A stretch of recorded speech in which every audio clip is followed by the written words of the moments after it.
and welcome to Understanding Photography with Kim Ayres, episode 214.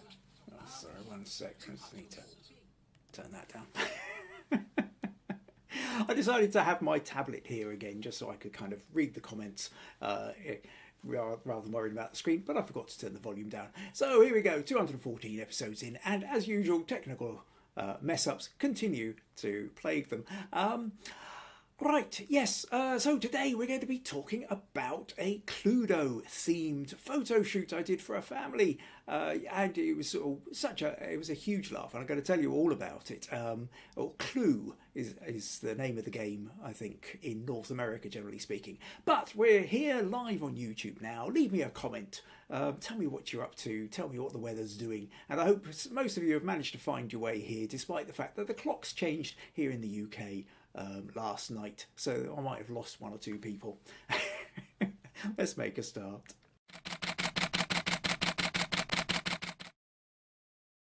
So yes, welcome. Here we are. Live on YouTube. So make sure you subscribe or click the notifications, do all that usual kind of stuff. Like the thing if you can, or maybe I should remind you a bit later just in case you don't like this one. I see we've got a couple of comments in already, so let's make a start. So April said, greetings to all from a sunny fall long day, Long Island, New York. And Viji says, hi Kim, today's timing is, hi April, from today timing has changed. Okay, not on that one, but on this one I can see. Right, so this conversation happened an hour ago, so it does look like I happen to have missed a couple of people. It looks like April and John from Ohio turned up back an hour ago. So my apologies. I should have maybe made more of the fact that there was a time change. I did mention it last week, but what I should probably have done is actually made it more bold in the comments. So apologies about that. And Viji's let April and John know that it was late. Okay, so we're going to have another one. So live now, though. Viji says, good evening, everyone, from Chennai in India. Nadia says, hi from the car in Glencoe, heading home. Oh, Glencoe, I guess you'll be in and out of signal then. Janet says, hi from a warm Mississauga. And April says, hi all again. Oh, I'm glad you made it back then, April. Feared I'd lost you there. Right. Okay, so we have a few people have managed to make it and turn up. So what are we going to be talking about? So today we're going to be talking about Clue. Oh, actually, really, I suppose what we're really talking about, we're talking about a family photo shoot. And what I'm going to do is I'm going to take you through the shoot as we did it, where the idea came from, how we developed it. I'm going to show you some of the behind the scenes photos, track you through sort of as we sort of set up the scene, the changes we made. So rather than just the final image, you can actually see the steps that led up to the final image. And then I'll also show you a couple of other, or variation on the way I did the editing as well. So I think you'll really find this quite interesting. Before we get on to that, let's do a little bit on the Smug Points Leaderboard. And it's a little bit slightly strange for October because it was only been a 3-week. I was away on the first week of October, and then nobody's really submitted anything in the last 2 weeks. So basically everybody's either on 5 or 10 Smug Points until today, because also Viji has sent in an image for critique, for feedback. So after I've told you about the Cluedo shoot, I'm going to give some feedback to Viji. So that pretty much will, by propelling her by an extra 25 points into the lead, will mean Viji is going to be the Smug Points winner for October. So Viji, you will get a chance to decide on the challenge for next month. And meanwhile, of course, next week is the autumn challenge as well, the autumn or fall for our North American friends. Or for Viji in India, if you just want to do something on seasonal change, I'm quite happy to do that because I understand that you're kind of into the wet season there as well. So this kind of idea, seasonal change, or really kind of autumn for those in North Europe, Northern America, that kind of thing. So yes, I'll chat a little bit more about that at the end of the podcast. Oh, Meg's joined us and says hello everyone too. Okay, so right, Okay, so let's make a start then on this notion of the family photo shoot. And by way of an introduction, let's just talk about this notion almost like a history of family photo shoots. That in a way, up until, I don't know, maybe even like up until the end of the 80s as such, and still goes on, an awful lot of family photo shoots took place in a studio with a kind of a high street photographer. Where you go, where maybe they do photography, standard photography, they do portraits, maybe they do weddings, they do framing. There's still quite a few of these people about on the high street, and they have a little studio out the back. And traditionally you would go along to these photographers to get your family photo done, because the problem of doing your home photography, even when everybody had a film camera, was, first of all, the person holding the camera isn't in the picture if you're trying to do a family shot. Also, you can't always guarantee that everybody knows what they're doing with the camera. So is everybody going to be in focus? Is somebody going to be blinking? Is somebody going to be looking the other way? Is somebody's head going to be behind somebody else's head? There was always so many ways that these things can go wrong, that by going to a professional photographer with a studio set up who could look through, take several photos, and you could decide which one was the best, who's doing the most genuine smiles or whatever, and then you could kind of guarantee at least a kind of minimum quality or a reasonable quality to your family photo shoot. And if these things were maybe not particularly imaginative, it didn't really matter. What mattered was the fact that you would see it was a capturing what everybody in the family looked like at that point in time. Okay, so when we look back at these family photos from the 1960s, the 1970s, or 80s, or even the 90s, we can all look at the clothes and the hairstyles we had, who was around, what the relationships, how old we were, all these kind of things. And so they're a nice kind of gateway to the memories of where we were at that time. But creatively, they were basically more or less in the same place that you would put school photographs, which did exactly the same thing, where you all sit there, you spend 2 minutes in front of the photographer who's got 400 children to go through. They do a whole, they've got a very precise system. So it's functional, it does the job, but creativity doesn't really come into it. Now, then what happened was, some of you may remember, back in the 1990s, there was this explosion of the kind of white wall, white sheet, white ground, big white backdrop idea, where basically then it was a break from the traditional kind of mottled brown or blue sky backdrop. And now what you had this all white, high key, lots of all-round lighting, and you were kind of encouraged to sort of be sitting on in your socks.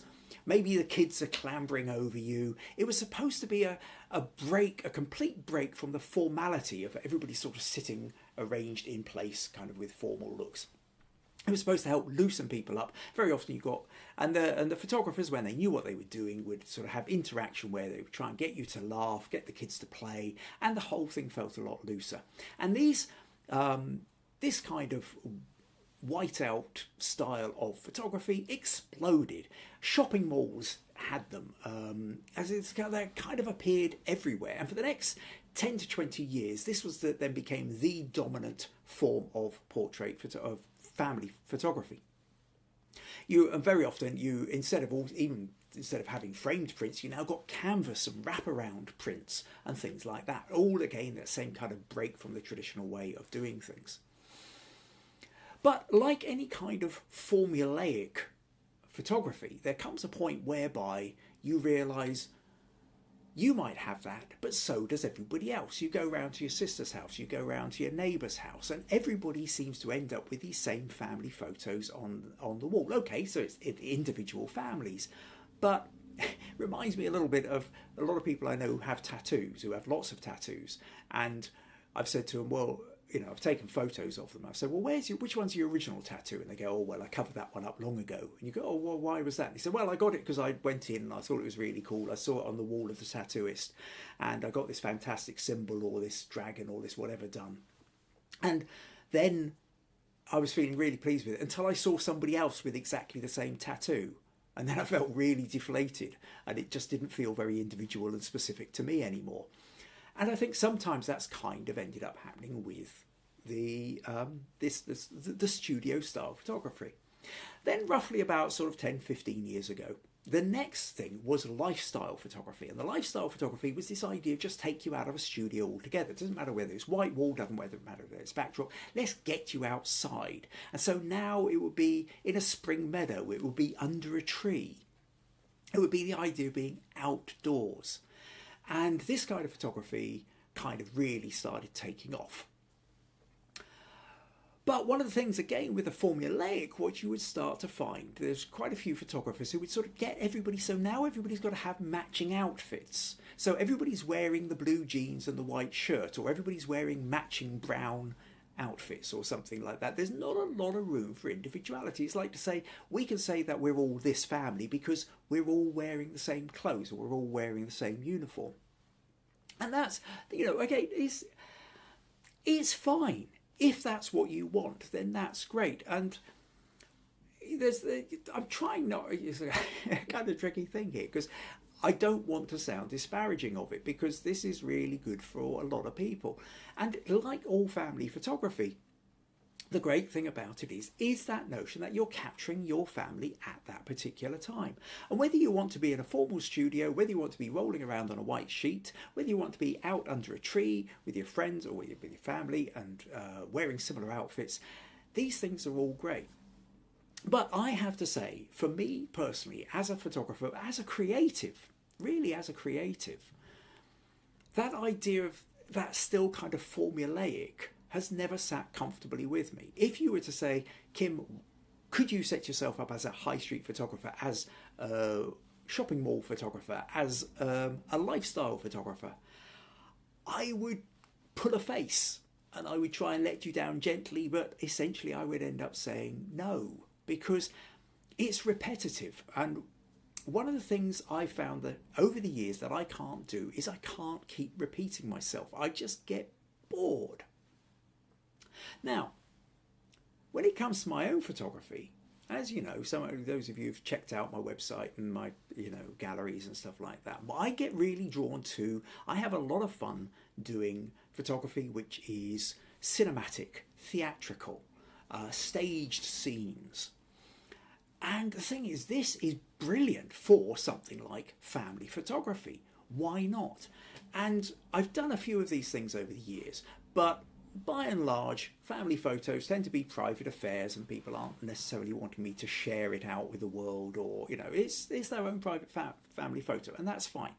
But what happened last year was I had Jean from Ayres and her daughter Rebecca came to see me at Spring Fling. And Jean had seen my work before, she really loved my work, and she wanted to have a family photo, but she didn't want to have something formulaic that, she would just see a sort of cookie cutter carbon copy version of on a friend's wall. And so we started talking about it, and her and her family was sort of come down and sort of staying in a wee holiday cottage. I was invited out there to go and chat with them and explore ideas. And the idea came up with, eventually, after a lot of bouncing around of ideas, they went off and thought about it, we got back together, had more conversations. Eventually this idea of board games had come up. Now, although Jean's children were all now kind of grown up and adults, they'd grown up playing board games. They were big board games players, and even as adults now, when they would get together at family reunions and what have you, playing board games would still quite often happen. So when they sort of talked about it as a family together, they eventually came up with the notion of Cluedo. Now, Cluedo, more often commonly known as Clue in North America, is this game where you roll dice and you have different characters. There's been a murder. It's basically a kind of set in the original version, sort of set in a kind of 1920s fancy posh house. Oh, that's odd. I've just lost power to one of my screens, which is slightly disturbing. Very disturbing, in fact. Give me one moment. I just need to unplug something and plug it back in. Where have we gone? That should be there. That should be there. That should be there.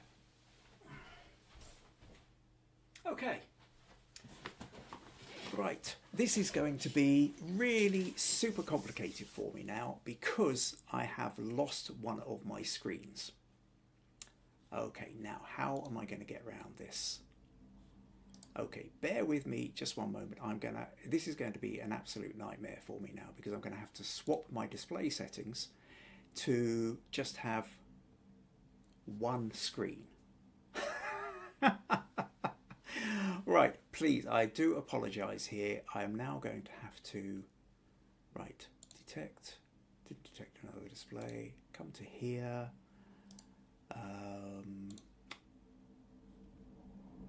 right, display. Okay, excuse me 1 second again.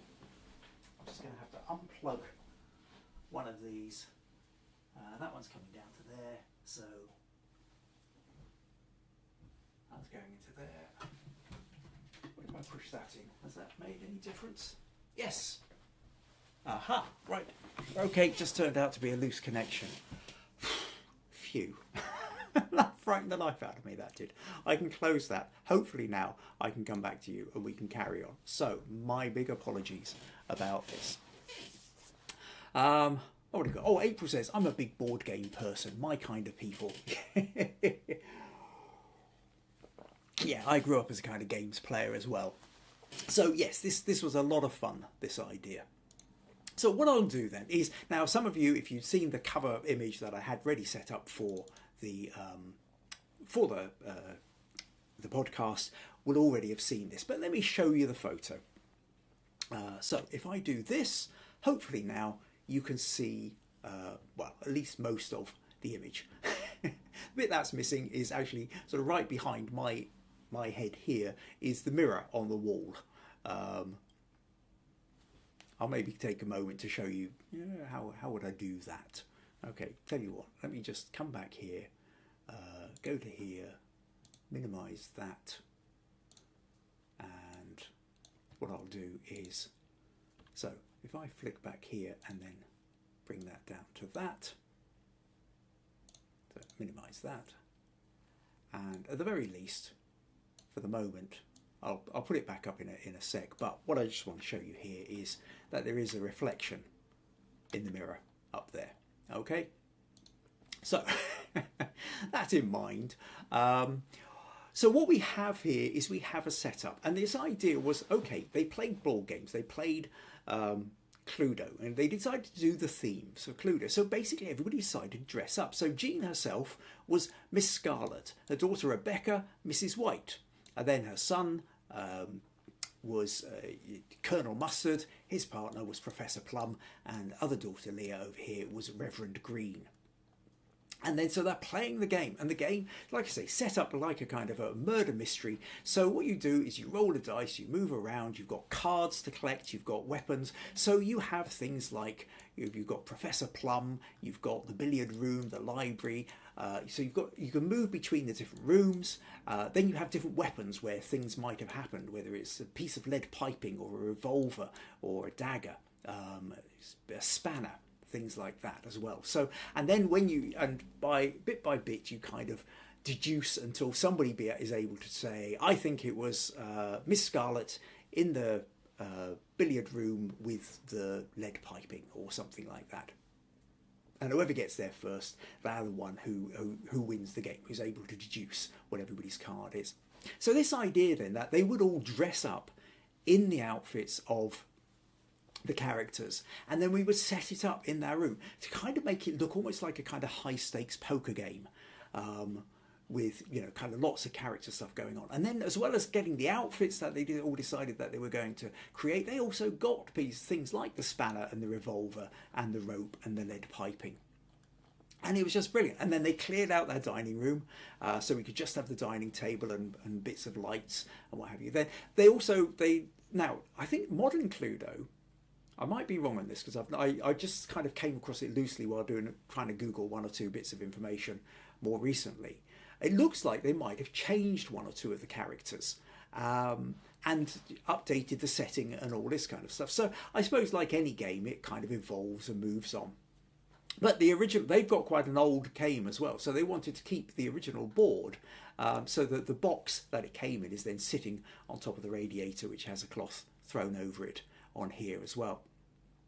So that was to sort of sit into the picture. And it was a scream. It was a huge amount of fun to be able to do this kind of shoot. Once we decided that this is what we were going to do, I was beyond excited at being able to do this shoot. To have everybody involved with this idea, on board with this idea, was just fantastic. And then what I did was I set up so that when I took the photos, I kind of tethered my tablet to the camera, so I could go click, and then we could take a look at the photos on the tablet. And this enabled everybody to kind of chip in. It meant that everybody else could turn around and go, they could take a look at the photo and then realise, oh well, actually, I'm not quite, maybe I'm not keen on this side of my face. Okay, let's put you on the other side of the table, or maybe the balance would work this way better, or this way, and everybody, so people could make suggestions if they wanted. And actually, when you've got something like this, sometimes 6 eyes are better than one, or 6 sets of eyes are better than one, rather. And you also have the fact is this is for them. They need to feel on board with this whole aspect of the kind of photography I do. Is I come at it with a very, very collaborative approach. It's really important that everybody who's involved in the photography that I'm doing feels that they have ownership, that they have agency, that they are a part of it. It's not something that is just done to them. It is something that they are involved in the whole creative process with.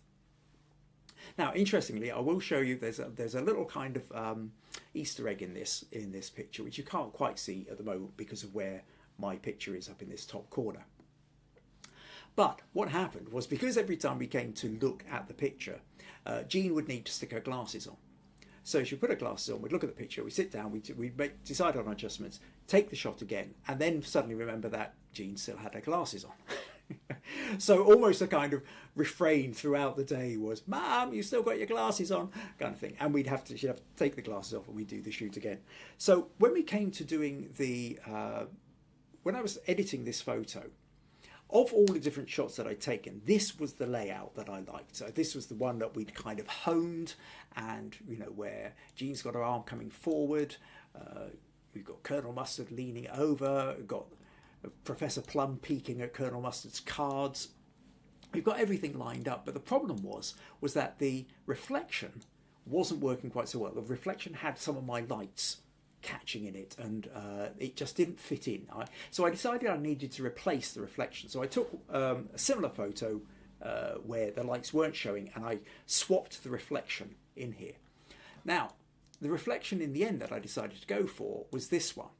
And the reason I chose this one is because in this one, Jean is in fact wearing her glasses, and there's a light just catching the edge of her spectacles there. So you've got the light catching her glasses in the reflection, but of course she's not wearing the glasses in the actual picture. So that was deliberately chosen because it then becomes just this extra little piece in the picture, which, unless you know it's there, you're not really going to notice it. People go, "Oh, there's a reflection," and then they kind of look past it, and they tend to come back to the main body of the picture. But when you know that little detail's there, it just adds a little bit of extra to remind everybody of kind of another aspect of what the day was. And that was and it's one of those fun things that you can do when you're staging photography. You can put in little extra details and play around, fine-tune things, so you can have little bits that perhaps nobody else would ever notice, but are there, and that adds to the depth of the piece. So that really was huge amounts of fun creating that.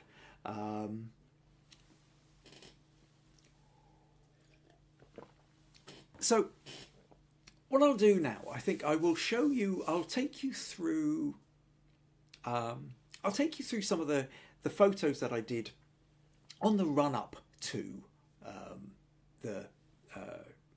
some of the behind the scenes, if you like. So let me double click on that and click there, and just to show you then the setup that we had. So they basically they cleared out their dining room, taking all the bits out except leaving just pretty much dining table and chairs and couple of bits and pieces to give us maximum amount of space.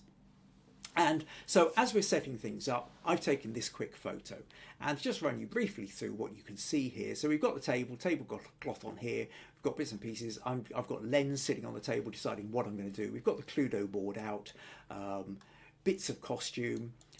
Rebecca here is reading like a notebook and stuff like that. The curtains are open, and this immediately created a problem. I realised that what was happening was that there was a house out of the window, the sunlight was hitting it, it was pulling attention away. So I knew we were going to have to essentially close the curtains to create it. What I'd also done was, you can see up here, I've got a big this here is the gridded softbox. So if you can think of any of the shoots that I've done before that I've talked about, this is one of my kind of favourite go-to lights. So it's about it's nearly, no, I can't remember exactly, but it's quite wide. You can kind of see here, and it's got a grid on it, and so the grid helps to kind of contain the light and stop it spreading all over the place. So you've got this big light kind of coming down from the top. I've got it on a kind of boom arm, so that it can just hang down and the light can come straight down. And I was kind of thinking a bit like when you get these sort of poker tables where you get this light coming from above. That was the idea with that. Although there was a lamp kicking around in the back corner here, which I decided I'll bring into play later. So that gives you a sense of the setup that we actually had. So now, just to take it up a bit, we've closed the curtains, and what I realised was the light at the back, you could put it on, but it wasn't bright enough for what I want. I'm always looking for that notion of a little bit of backlight. If I can get a bit of backlight into a picture, I've talked before about the idea that backlight is the photographer's secret weapon, really. So there's always elements where I'm trying to see if I can bring a bit of backlight into it.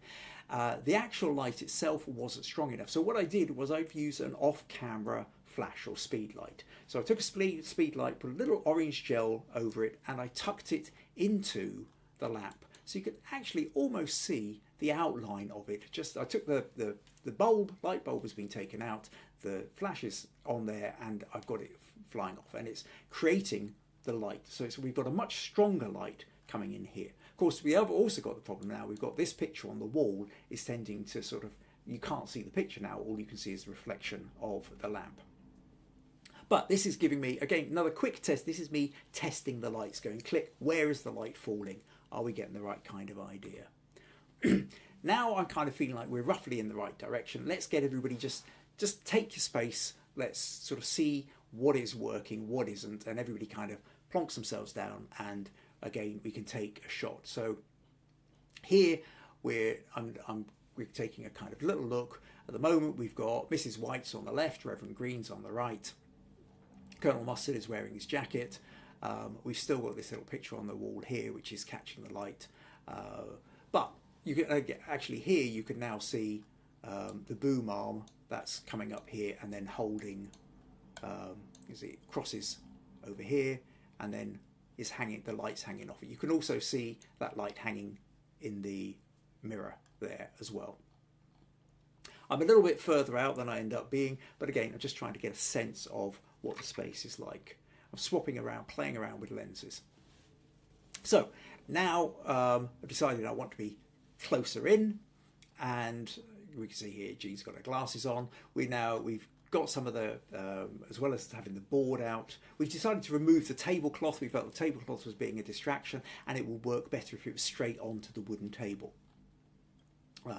Colonel Mustard's got the lead piping sitting over his shoulder there, and everybody, Miss Scarlet's holding the spanner. Reverend Green's got the revolver tucked under a Bible. Mrs. Green sitting next to her. Decided to use a cleaver instead of a dagger because Mrs. White is the cook. And then Professor Plum has got a magnifying glass sitting in front of her as well. So we're now kind of, okay, we're in the right realm. What do we need to do to start sort of swapping things about, to move things about? And whatever, yeah. So now we've decided to actually having the all the weapons kind of tucked away meant that there wasn't really getting a lot of attention drawn to them. So we decided to put them over on this side of the table. And by bringing into the front of the table, with that, we're now making more of a feature of the fact that we have the weapons to hand. Then I've decided that there's not quite enough light. I wanted to have another light coming in from the left. So I then stuck another light on a stand, and over here you can now see, and we've lit the candles as well. I wanted to see if I could bring in some candlelight into this. You can see the side of the candles being lit up, the back of Mrs. White getting lit up, but you can also see that this flash is really catching in the mirror.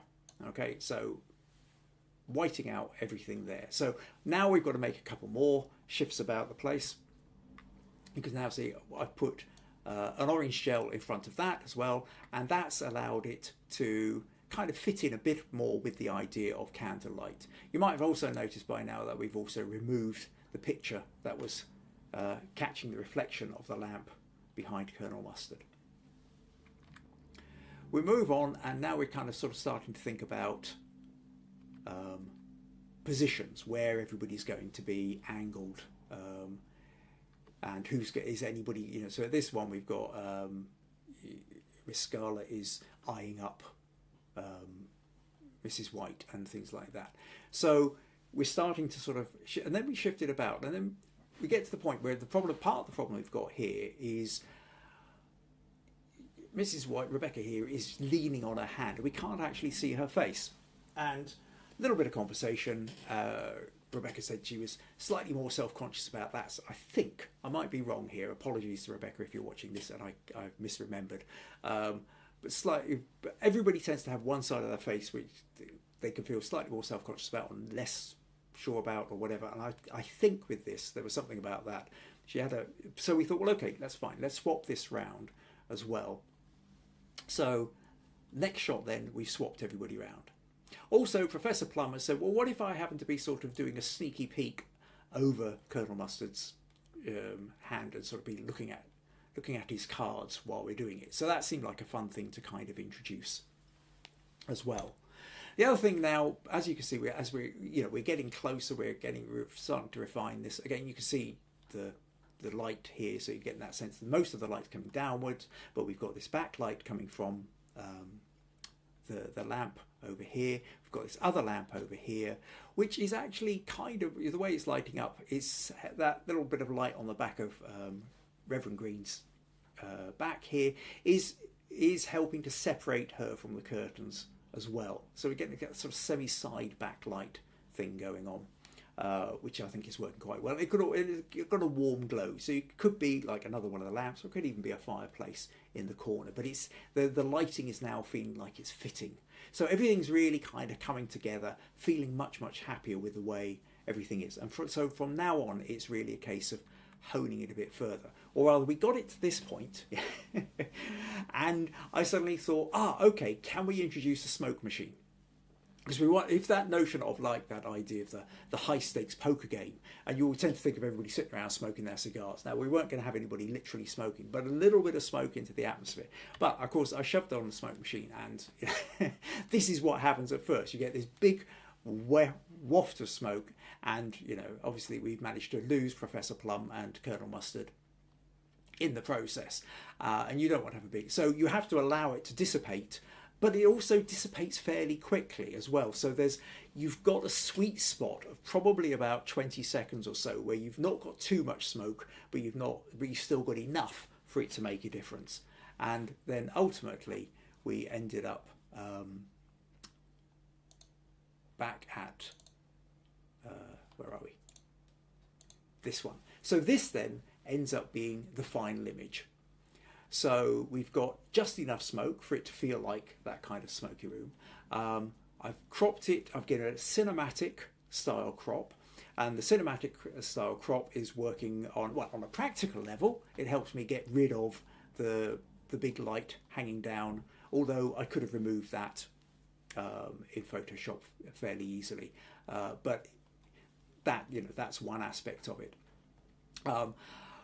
But we've got just enough smoke with the the cinematic crop then is adding to that idea of the cinematic nature of it. It feels more like you're seeing a scene from a film, coming soon on Netflix. or Amazon Prime or something, Cluedo, the family, and it was fun. It was just so, and I've also then with this I've done a bit of color grading with it as well. So you know, if you, I mean, if we go from say that one here, you can see the colors are slightly different. It's a stronger sense of orange going on here. So whereas here I've kind of, you know, done bits and pieces to give it slightly less of a photographic feel and a bit more of a kind of cinema still kind of feel to it. What have we got? Oh, Meg says, what was the most was it the most complicated photo shoot? Viji says, sounds like one.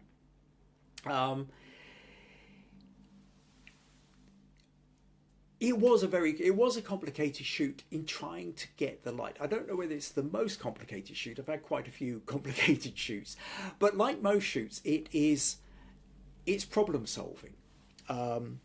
It's often said, you know, the photography is sort of 125th of a second going click, and the rest of the time is problem solving, because you go click and then you look in the camera or you look at the attached tablet and you go, what's not working? What have I got to change? And the biggest complication for a scene like this really is the lighting. It wasn't a big room, this. So how am I going to fit all the lighting in that I want, where I want it, without the lights actually appearing in shot? And that's really where the complication comes. And that's where, so having that overhead light allows me to get the light coming down. But at the same you know, and then having a light off to one side over the left here brings me one in here. Having one sitting in the lamp behind Colonel Mustard allows me to get light behind them, and you can see sort of shadow coming through on the floor as well. Always nice to have a little bit of shadow play in something like this as well. So really, yeah, lighting I think is the most complicated aspect of it. Other shoots I've done, I've had complicated lighting with. But once I've got the lighting where I wanted it, then it's about getting the composition. So there's a sense of flow, there's a sense of angles. I mean, again, with the composition here, I'm shooting diagonally into the room. And that was kind of important as well, because as I've talked before about that notion of diagonals lend energy and a sense of movement into a picture. Whereas if you tend to have dominant verticals and horizontals, that tends to kind of create sort of stability to an image, whereas diagonals really emphasize a sort of maybe an instability to it. And when you're talking about something like this where it's like a murder mystery, you want that kind of instability to it. So we deliberately decided to shoot into the corner. We've got the table diagonally in a diamond shape towards us rather than straight down the length. But I did do variations, and I'll come on to those. Oh, we've got Adrian. Hi, Adrian. Glad you could join us. Says, re the overhead. Could you have raised the camera and then be looking down a little bit more? Now, that's a really good point. Absolutely. That is one of the ways you can do this. I didn't really want to be too high. There's a thing with photography where, if you like, quite early on, I discovered that if we're not careful, we can end up shooting everything from eye height at the height we're standing. There's a person I know who, they're quite tall and they're a photographer, and one of the things you notice is that always every photo they take of everybody is looking down, and it's never occurred to them because that's how they see the world, but they're always looking down. I'm not very tall, I'm only 5'6". So quite often I tend to be looking up slightly at a lot of people. And so I really, really notice this person's photos because they're always at this sort of higher up angle. There's another thing which is always said, which is like, for example, if you're photographing children or you're photographing animals, is to immediately get down to their height. And it's true, if you're photographing a dog or a cat or a toddler, get down to floor level and photograph them, and the photos feel much more intimate. So that then is a kind of a background in my head. I'm not particularly wanting to get too high, just sort of at an eye level thing. Now, there is a point where I went higher, and I'll come on to that photo in a moment. It's a really good point you're making, though.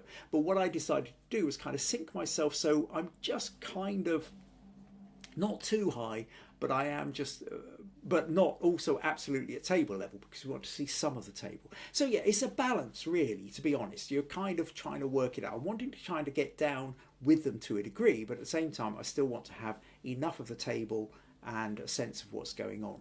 So in the end, in that moment where you are, you're just moving, you know, there's moments I'm standing higher, moments I'm going lower, until I get to what I consider to be a sweet spot. And that's the one that I'm then running with. We've got Viji says, but the models may not enjoy the angle. They won't want to see their face without distortion. Well, it's not so much distortion. The distortion happens more at the edges. If you're using a wide angle lens, then that tends to distort out at the edges. If you're shooting at a diagonal, if you're just shooting in, there isn't necessarily any more distortion in their faces in this picture than there would be if I was shooting straight on. This is more about depth. The diagonals are kind of coming in from the table and from the walls and the objects. You know, things like having the gun, the spanner, the lead piping, they're all sort of sitting, kind of creating lines to sort of draw the eye back into what's going on as well. So in the way we've talked before about the notion of creating containment and boundaries and leading lines. So we kind of moved the various objects around the table until again we're finding a place whereby it feels like they're helping to bring the eye back into the image. So with that in mind, we did that. So this was the key one. This was the main one that we set up, and this is where a lot of the idea went into. But I'll show you a couple of others, because we thought, now we've got the setup, let's try some other experiments. And I had this idea where what I really wanted to do was to do a floor, like pretty much a floor shot looking up, because they had a body. Rather wonderfully. Do you see this trunk sitting at the back here? And I thought this was just absolutely brilliant.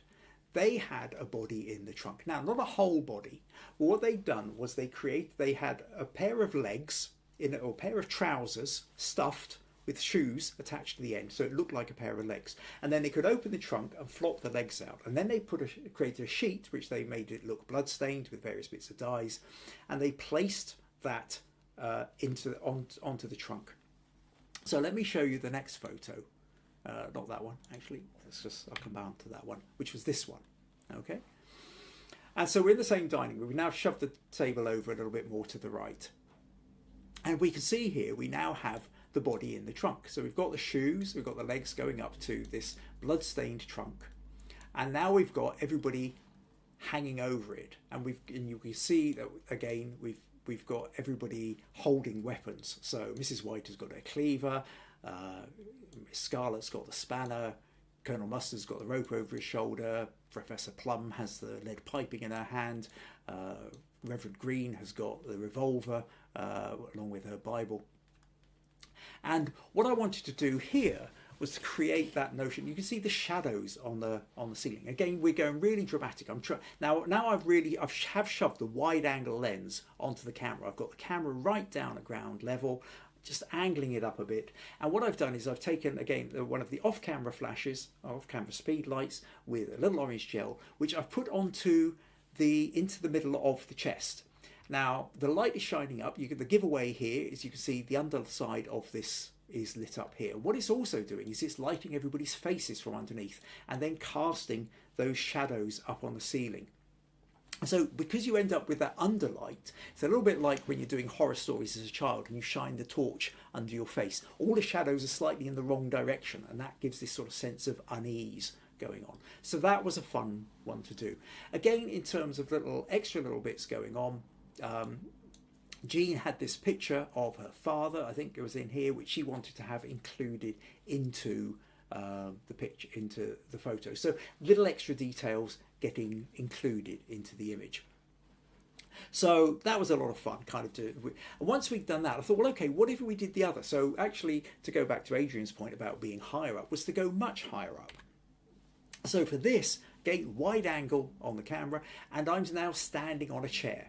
I'm standing on a chair and kind of trying to raise it as high up as I can towards the ceiling to then be looking down on the ceiling. And again, angling in so that we're in this kind of diamond shape sense here. And now what we've got is we can see the body in the trunk, feet coming down here, blood splattered sheet, and everybody leaning over. And what we can also see in here is Miss Scarlet has got the cards, has got the envelope for the murder cards. And what it reveals is we have Mrs. White with the lead piping in the dining room. And so, of course, what we have over here is Mrs. White now is holding the lead piping.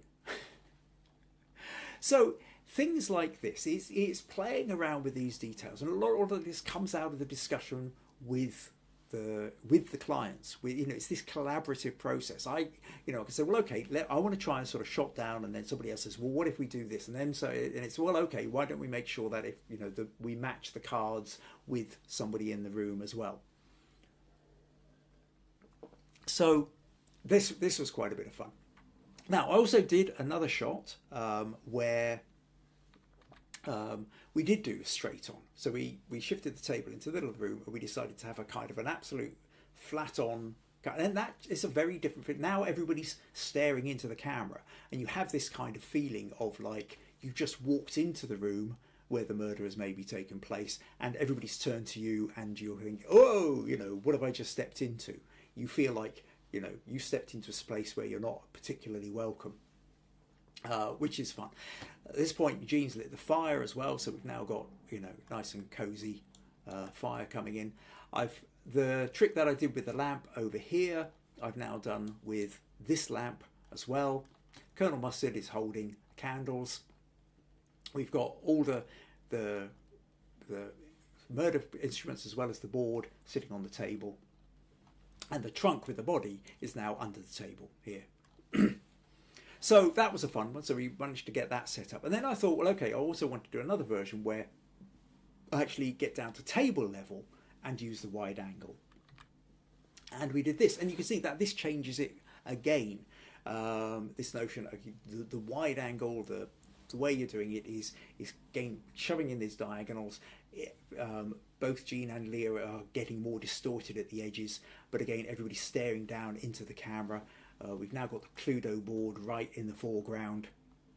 Again, very, very different a different feel again. And then just as a kind of final bit of fun, I decided to do one of these really wide aperture, narrow depth of field shots where I've zoomed in on Miss Scarlet placing her little figure on the board, and so that's the bit that's in focus, and then the rest of the, Jean disappears, more out of focus, Colonel Mustard, Professor Plum in the background. So that was a kind of fun version to play around with as well.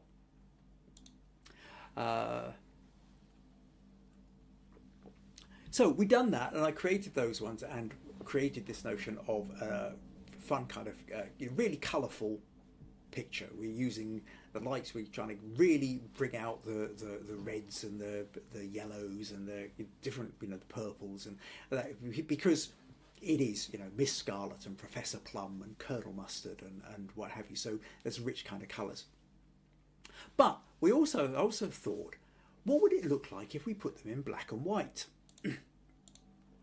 And so if sorry, I've just accidentally opened another program I didn't want to open.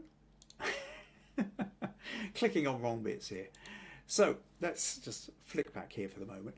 And here we can see what I did was I put it into black and white, and now it's got more of a kind of an old 1920s kind of feel, or kind of a maybe 1940s or something. But it basically has more of that kind of old cinema feel to it. It's we're moving towards film noir kind of territory, really. And it, despite the fact, the whole thing was designed in colour, I think it really does work rather well in black and white. So it's fun. So in the end, I ended up doing a full set of the photos that we did. I also did black and white versions of them. And some of them work even better. I have to say that this one, I think, is probably my favourite in all the black and white ones. Because now it really, with those strong shadows up on the ceiling, and this kind of weird angle and lighting, it is so film noir, so expressionist filmmaking from the kind of 1930s, 1940s, which really sort of quite nicely fits into that kind of theme of the murder in the, you know, the household kind of interwar generational kind of time. Adrian says sepia. Sepia, I think that's an interesting one. That's an interesting one. I think sepia would work better for, well, tricky one. When would sepia work best for? Well, first of all, sepia will work better for the idea of it being a photo rather than a cinematic. Cinematic we do tend to think of in black and white. You know, if you think of like the 1930s films or whatever, horror films or murder mysteries or things like that, we still tend to think of them in black and white. Sepia, I think, tends to be something we tend to think of as photography moving back into Edwardian and certainly Victorian times. So if I was trying to reproduce a picture which had that level of nostalgia, and it was definitely supposed to be a photographic rather than a cinematic look, I think I would use sepia for a kind of, Edwardian, sort of late Georgian, Elizabethan. I mean, Edwardian Victorian, I think, is really where I would go sepia. But post-Edwardian, I think I'm probably happy with black and white for that particular idea. Interesting idea, though. What's Adrian said? Re the old connotations. Yes, yeah. That's it. It's I think, like I say, I think Edwardian Victorian is really where you tend to. That's what sepia takes you to more often than not. But nice idea, Gary. I like the way you're thinking. Likewise, this one here, looking down, kind of fun, and these. So you can see that even that one doesn't work too badly either. But certainly for my money, I think that's the most fun one of the black and white. And so that then is, you know, that's the photo. That's what we did. And as a family photo goes, how much more fun is it to have an image like this than to, like I say, sort of either be sitting in a studio on a white sheet or standing under a tree, all wearing matching outfits. This kind of thing, I think, is where family photography can be thrown to an entirely different level. So much fun. You know, you can choose whatever theme, whatever genre you want, and it can be based on a book, it can be based on a board game, it can be based on a TV series, it can be based on a film, it can be based on a piece of music. This is where family photography can be at its best, I think. Right, so I hope you found that interesting. What do we say? Oh, Adrian says, I love how the lowdown by the suitcase in black and white. It takes out some of the excessive yellowing of the lights. Yeah, again, with each of the pictures, there's a level at which where for the colour photos, once I've got a colour grading, I'm applying that colour grading across each of the photos. And I mean, some of them work slightly better with it, some of them always, whereas with the black and white, I think, yes, it's that one from the lowdown looking up which worked the best. Right, okay, where are we? If I do that and then I do that, just a little reminder that if you happen to find these podcasts useful, interesting, entertaining, and you would like to support them, then buymeacoffee.com/Kim Ayres is one of the ways you can do it. Also invite your friends along, let them know we're here and get involved and all that kind of stuff. So, yes. Okay. Like I said, I hope you found all that interesting. Still to come, I'll just give you a wee reminder about the autumn challenge for next week. But before we get onto that, what I'm going to do now is we're going to go for a little bit of feedback. Adrian's saying it wasn't criticism, purely an opinion. Yeah, no, absolutely, I get that. No, that's fine. I never didn't take it as such. Very insightful in both scenes. I'm glad you found it useful. Right, okay, so what I'm going to do now is I'm going to go to Viji. Viji sent me an image asking for a little bit of feedback. She said, recently I took a photograph on a rooftop of a restaurant. I loved the way the reflection of a high raised building on a mirror turned out, but there was a small glitch. So let me find you the photo. So this is the, oh, not that one. Sorry. So this is the photo that Viji sent in, and she says, so what she loved was the fact that she's in she's up on this rooftop restaurant and she could see the reflections of high-rise buildings in the mirror. Interesting little lampshades hanging down, and it's hanging off these beams and poles. But she says there was a glitch. My phone was visible in the corner. So this is the edited version, and the unedited version, which is this, we can see Viji's phone appearing in the corner. She says, my phone was visible, which I barely noticed until I returned home. I also wish those bars weren't present and the buildings could be viewed in full. So all these kind of cross beams and what have you are getting in the way of being able to see the pictures. Viji says, the buildings. Viji says, I did an edit and removed the phone alone. So that's going back to this one. So she's played around slightly with contrast, removed the phone. Said, I'm not sure, but I couldn't do anything about the bars. Would it be, I'm not sure it would be feasible to reconstructing the building where the iron bars hide is maybe just too much to ask. But if you could throw some light on that, if I could view the building, if I could view the reflection of the building unobstructed, that would be exciting. I've attached both the photo and the edited version. If you would like to critique, and also is there a way to remove one of the side of the rails alone. The other side has some beautiful lampshades, or remove the whole bars, but reconstructing the building would be a tedious task. So yes, can we get rid of all of this? Because traditionally then, if we are going to play around with something like this in Photoshop and we're going to start copying and pasting and everything else, there's a huge amount of work to be done here. Let's open this with Photoshop. In fact, actually, I'll tell you what, let's just go back to the original and open that one with Photoshop. And here we go. So we've got this in here. And in essence, what Viji's wanting is to be able to see more of the buildings behind. Now, as we come in, if we were to sort of, we can do, if I just duplicate that layer, in the traditional way, if I take the cloning stamp, I can maybe clone a bit of this, take that up here, and then start kind of, rebuilding the building up here, except for the fact that the problem here is that the top of the building, we can just see sort of through there, that we don't find, I would have to take the building all the way up trying to cover out this. We've also got a terrible problem of the fact that we can see the building still through these lamps as well. So it's kind of, if you could spend hours doing this and it's not going to be a lot of fun.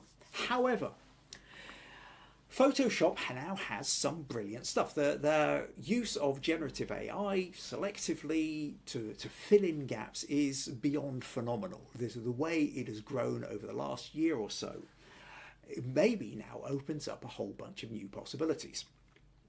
So what I think we can do here is, if I go to this, I can now select an area, and very quickly, let me just show you what happens with your phone and finger.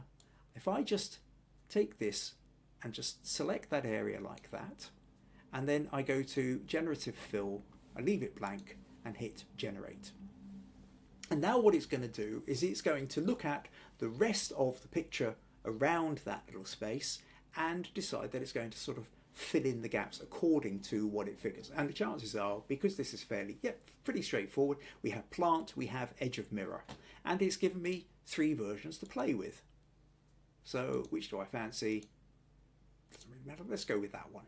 Quite happy with that one. So as quick as that, I've managed to remove that. Now, what I can also do then is I can do the same thing. We've got this little piece of wire running through there, which is a slight distraction. Now I'll leave that there for the moment, because what I'm going to do is say, well, okay, what happens about these bars? Would it be possible to actually remove these bars? So let's see what actually happens here. If I take this and I run that along there, And now what I need to do is I need to, wrong button, I'll come in a little bit closer and just make sure I'm covering up the edges of each of these bits here. And take that edge there, take that edge there, a little bit more on that. Now, we've got a slight problem. It's going to be much harder if you're wanting to keep these lampshades, these shades in. That's going to be trickier. What I'll do, let's just take that first. Let's do the bits I know I can do easily first. Now I want to actually try and leave a little bit of sky and building. Actually, you know what I'm going to do? I'm going to go a slightly different route for this. Let's just undo that selection for the moment. I will try, let's do, is that going to work any better? No. That's just because this is on a generative fill. Tell you what, let's select all, copy, paste. I'm going to put all those onto a new layer. This, yes, you see, this immediately allows me to select larger chunks of the image. And I'm going to select now these bars. But what I will do, if I hold down my Alt key, my Alt key, or then I can just bring back in that little central blue bit that I want. But I kind of got to be slightly careful because I don't want to have any of the brown bit. But let's just fill in a little bit more of that. Fill in that. We'll undo again. If you're wanting to try and keep the lampshades, we'll try and keep those in. And what am I doing here? Something like that. Something like that. Now, just to try and make sure, okay, we also want, no, not that, I want a little bit of sky in there. Now, so what I've done is, let's select a little bit of sky there.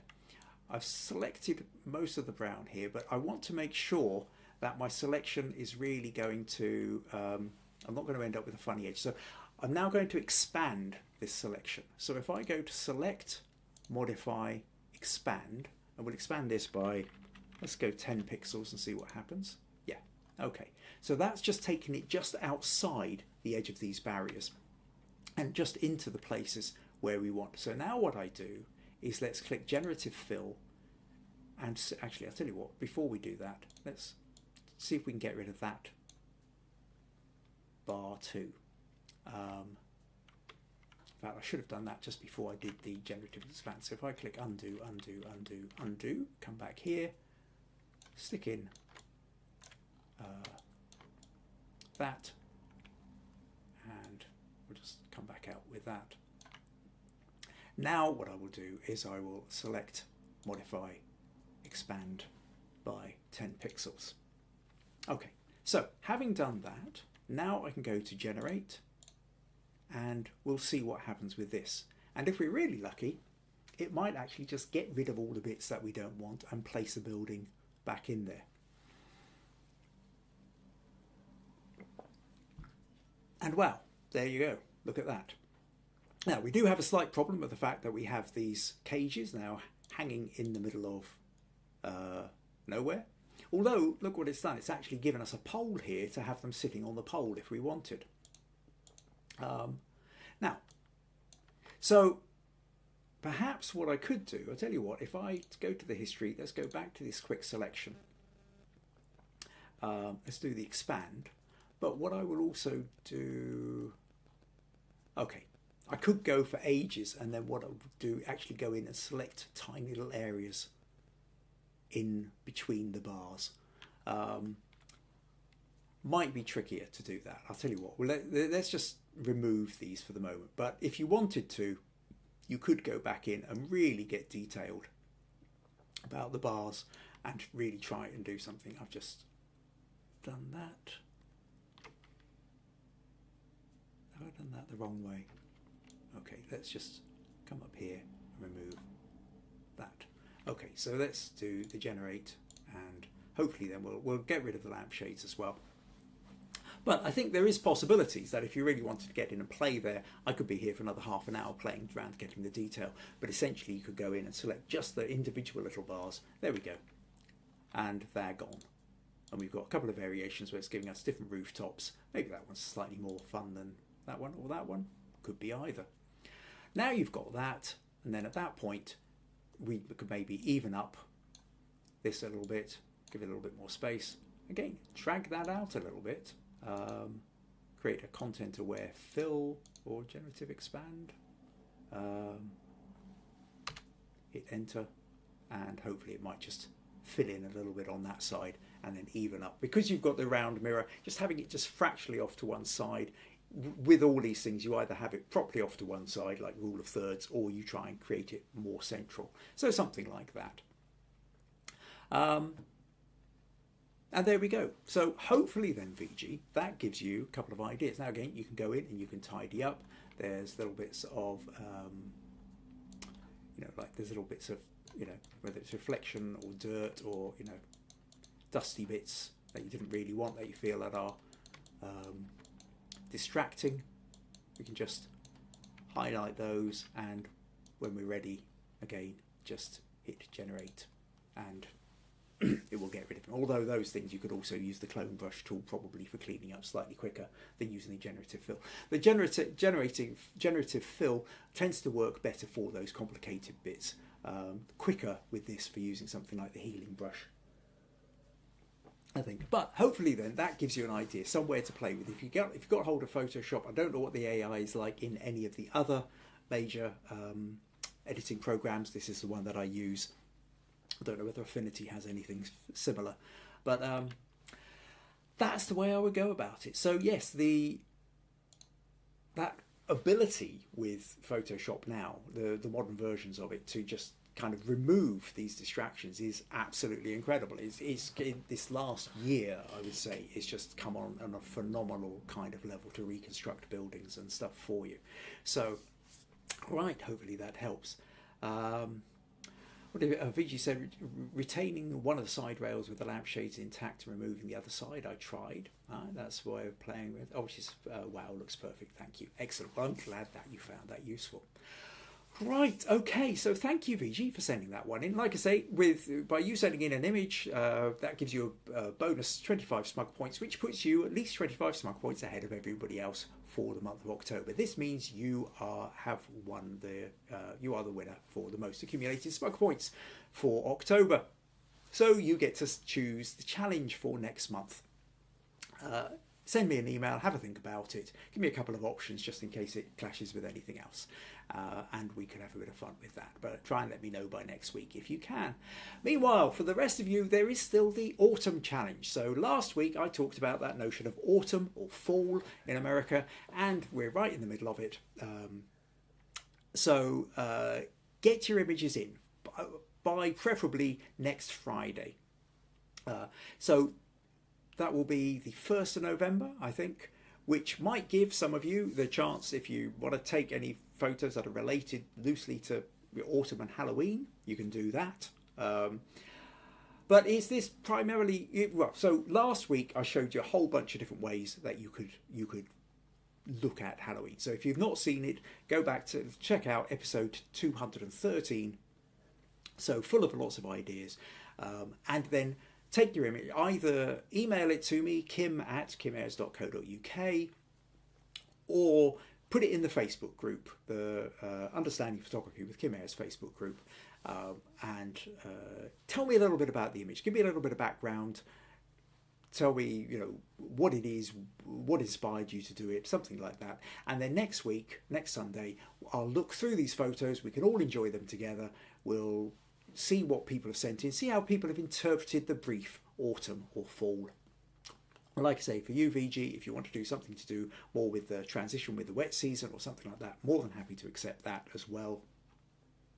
Then, yeah, hopefully we can all inspire each other for taking up the next time we take our camera out to explore the season. So I think that pretty much brings us to an end. I'll make saying congratulations to Viji. Thank you for turning up. Thank you to Viji for the image. And I'm going to set that up, yes. And I look forward to seeing you all next week. And I look forward to seeing what images you're going to send in for the fall challenge. Take care. Bye-bye.